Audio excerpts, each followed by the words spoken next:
Bismillahirrahmanirrahim. Assalamualaikum warahmatullahi wabarakatuh. Bertemu lagi kita dalam sesi Sembang Ilmiah Umrah bersama saya, Cikgu Zainal.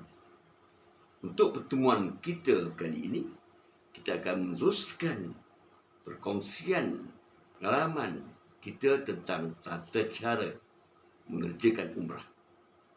Jadi dalam siri yang lepas, kita telah sampai ke Mekah, kita telah masuk hotel, kita telah bergerak bersama mutawif ke Masjidil Haram dan telah pun masuk pintu Masjidil Haram itu dan kita bergerak menuju ke depan dan akhirnya kita bertemu dengan satu tempat, satu bangunan tertua yang dibina oleh Allah untuk melambangkan kebesarannya, iaitu Baitullah Al-Haram atau Kaabah Al-Musharrafah.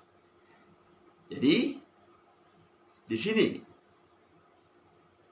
pertemuan kita dengan bangunan tertua, teragung, tersohor di sisi Allah ini, yang Allah nyatakan khusus dalam Al-Quran, surah Ali Imran ayat 97, walillahi ala nasi hujjul bait man istata'a ilaihi sabila. Dan Allah mewajibkan manusia mengunjungi Baitullah untuk mengerjakan haji dan umrah bagi siapa yang mampu dan berkuasa sampai kepadanya. Jadi inilah kita telah betul-betul berada di depan Baitullah yang Allah nyatakan dalam surat Ali Imran 67 itu. Apakah tindakan kita? Baik. Baitullah satu binaan yang sangat agung. Dalam siri yang lepas kita bincangkan macam mana besarnya fadilat Baitullah ini. Sila rujuk kembali ya dalam siri falsafah dan konsep umrah. Saya telah jelaskan dengan sejelas-jelasnya fadilat dan kelebihan Baitullah. Jadi kalau kita menghadap raja, kita menghadap Yang di-Pertuan Agong, apa adab kita? Kita menyembah dan kita gunakan kata-kata yang istana yang sangat tinggi nilaiannya. Parti yang hina, ya Allah. Parti yang hina tuanku datang menyembah. Tapi untuk Baitullah tak sampai macam tu. Kita menyantuni Baitullah dengan cara yang disyariatkan oleh Allah, iaitu dengan berdoa. Ya, dengan berdoa kita telah menyantuni, menghormati Baitullah itu. So, kita nak tengok apa doa yang seharusnya kita lampiaskan bila bertemu dengan Baitullah itu. Ya, minta Puan Marjah sedia. Ya. Yang pertama apa Puan Marjah? Allahu Akbar, Allahu Akbar, Allahu Akbar. Ya, kita bertakbir. Kalimah tauhid yang agung, Allahu Akbar. Bermakna Allah Maha Besar. Allah Maha Besar. Allah Maha Besar. Lepas itu, apa doanya Puan Marjah? Kami berlindung dengan Tuhan yang empunya rumah ini daripada kekufuran dan kemiskinan, azab kubur dan sempit fikiran. Ya.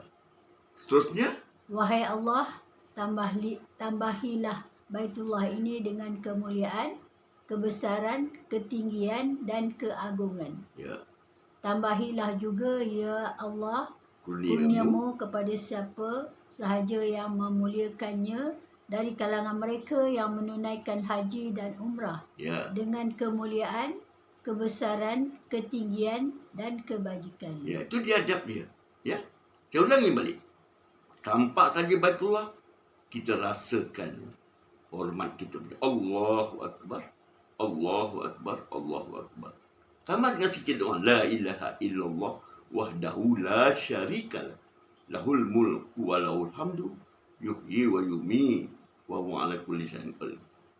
Ya Allah, kami mohon berlindung dengan Tuhan yang ampunya rumah ini daripada kekufuran, kemiskinan, azab kubur dan sempit fikiran. Selamat. Wassallallahu ala sayyidina Muhammadin wa ala alihi wa baraka wasallam. Ya Allah, tambahilah Baitullah ini dengan kemuliaan, kebesaran, ketinggian dan keagungan dan tambahilah 2 ya Allah kurniamu. Siapa saja yang memuliakannya dari kalangan mereka mengerjakan ibadah haji atau umrah dengan kemuliaan, kebesaran, ketinggian dan kebaikan, kebajikan. Nah, itulah dia adab kita, doa kita yang mesti, bukan mesti, harus.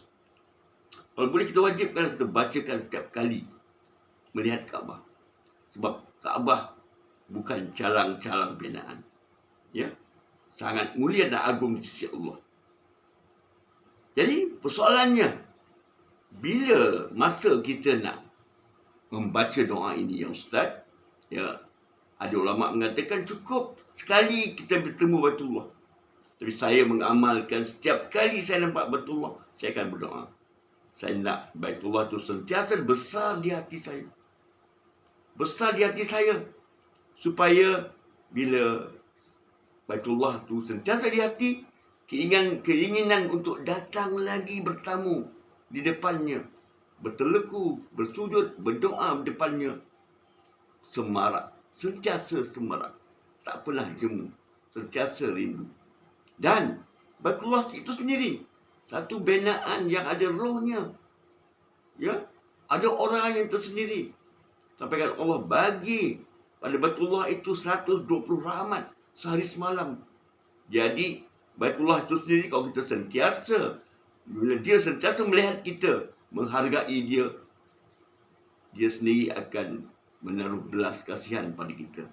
Dan dia akan menggamit kita datang lagi. Kita dalam keadaan yang tidak ada kewangan untuk datang selalu. Tapi dengan gamitan Baitullah, tiba-tiba satu Allah orang kaya. Kebetulan kita ini pula boleh picit-picit, urut-urut sikit orang. Jadi hamba Allah ni datuk ke siapa ke yang banyak duit, dia pelawa kita. Jom kita pergi, ikut saya pergi umrah. Datuk, saya tak ada duit. Manalah saya boleh pergi, Datuk? Saya akan tanggung semuanya.